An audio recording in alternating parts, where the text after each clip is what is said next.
নমস্কার বন্ধুরা, আজকে আমি আপনাদের জন্য বানাতে যাচ্ছি কাঁচা আমের চাটনি।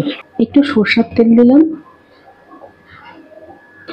একটু সর্ষে ফোড়ন দিলাম, একটা শুকনো লঙ্কা দিলাম, আমটা দিয়ে দিলাম। এবারে একটুখানি আদা ঘষা, একটু কাঁচা হলুদ ঘষা দিয়ে দিলাম, একটুখানি গোলমরিচ গুঁড়ো দিলাম, একটু কালো নুন দিলাম, 2 চিমটি।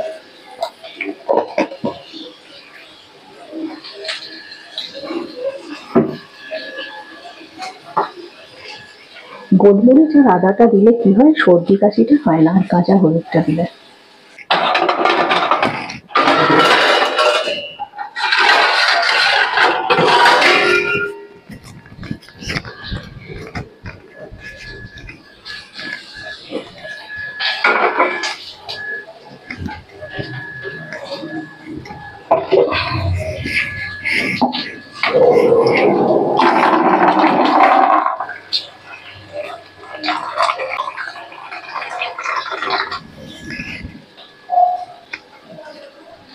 এবার আন্দাজ মতন জল দিই। চিনিটা তো অনেকে খায় না, চিনিটা শরীরের পক্ষে ক্ষতি করে, তাই জন্য আমি আখের গুড়টাই বেশি ব্যবহার করি।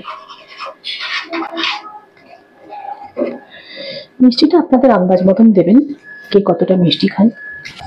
আমি একটুখানি ভাজা মশলা বানিয়ে রেখেছিলাম, ধনে, জিরে, মৌরি, গরম মশলা সব মিলে ভেজে গুঁড়ো করে রেখেছিলাম। এটা একটুখানি দিয়ে দিলাম না আবার একটু আগে।